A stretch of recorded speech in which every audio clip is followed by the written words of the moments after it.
Buenos días, profesor, ayudante, junto a mi grupo conformado por Alejandro Chauquepán, Benjamín Rojas, Gonzalo García, Rodrigo Vera y quien les habla Camilo Moris, vamos a presentar sobre la normativa chilena 432 de los capítulos 1 hasta el 6.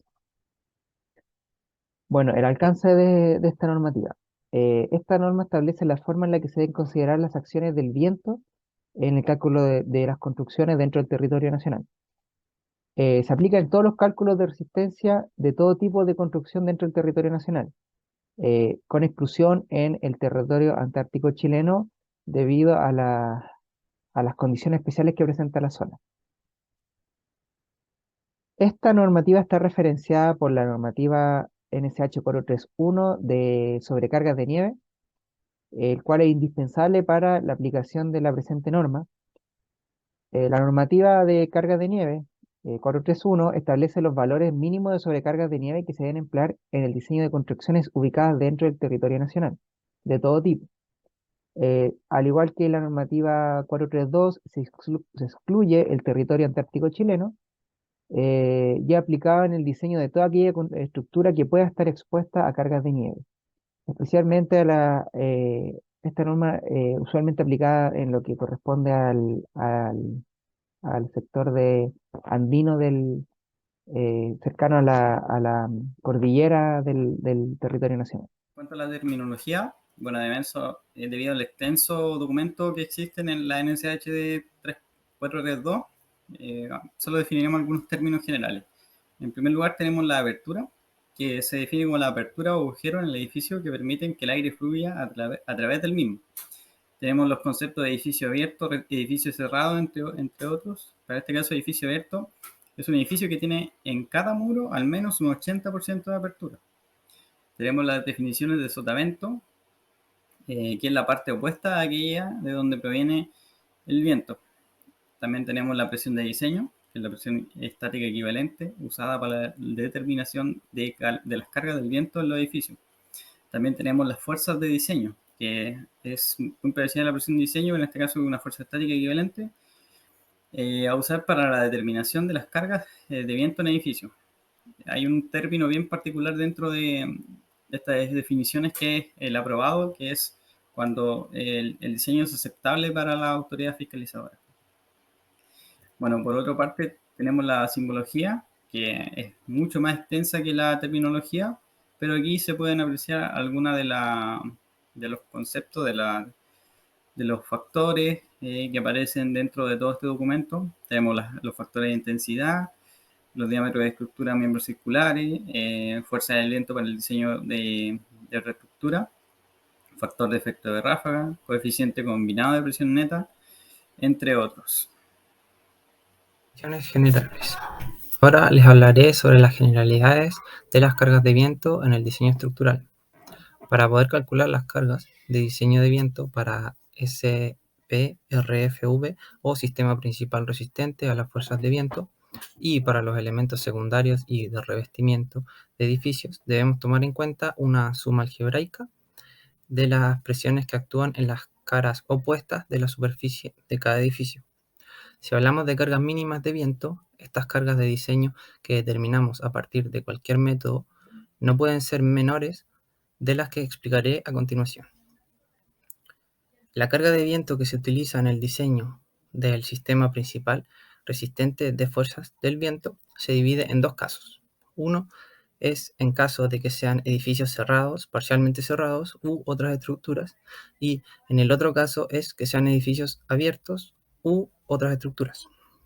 Para el primer caso, la carga de viento no debe ser menor que 480 Newton partido en metro cuadrado multiplicado por el área del edificio o estructura proyectada en el plano vertical, normal a la dirección del viento que se supone.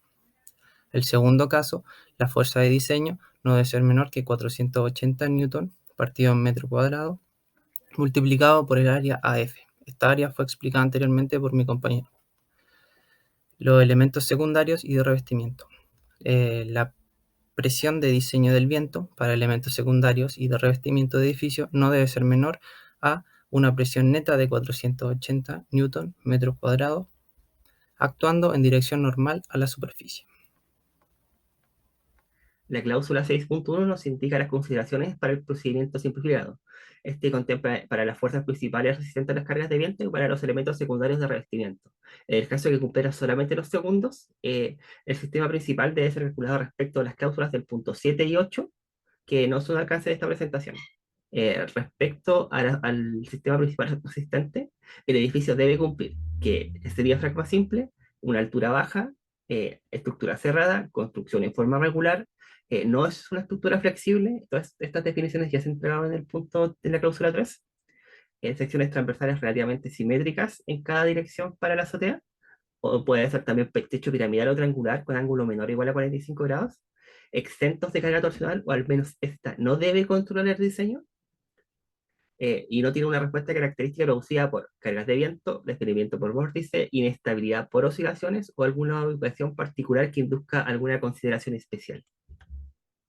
Ahora, respecto a los elementos secundarios o de revestimiento, el edificio tiene que cumplir que su altura del techo media tiene que ser menor a 18.3 metros, una estructura cerrada de forma regular, el techo plano, triangular, y con ángulo menor a 45 grados, y en el caso del piramidal, con ángulo menor o igual a 27 grados. Y de nuevo, no tiene que tener cargas, o sea, respuestas características por cargas de viento, desprendimiento por vórtice, inestabilidad por oscilaciones, o alguna ubicación particular que induzca alguna consideración especial. Voy a hablar sobre el procedimiento de cálculo. La velocidad del viento, el factor de importancia, la categoría de exposición y el coeficiente de ajuste por altura y exposición tiene que ser determinado previamente. Ahora, las presiones de viento simplificadas representan las presiones netas aplicadas sobre la estructura de diseño. Acá podemos ver la ecuación que representa las presiones simplificadas, en donde participan el coeficiente de ajuste, el factor topográfico, el factor de importancia y la presión simplificada. Estos componentes ya los definimos previamente. Ahora, las presiones mínimas. El efecto de presiones de viento no debe ser mayor a valores ya establecidos previamente, y para las zonas A, B, C y D que se ven en la figura, las presiones mínimas deben ser iguales a 480 Newton por metro cuadrado, y para las zonas E, F, G y H se asume como cero. Ahora, los elementos secundarios y de revestimiento.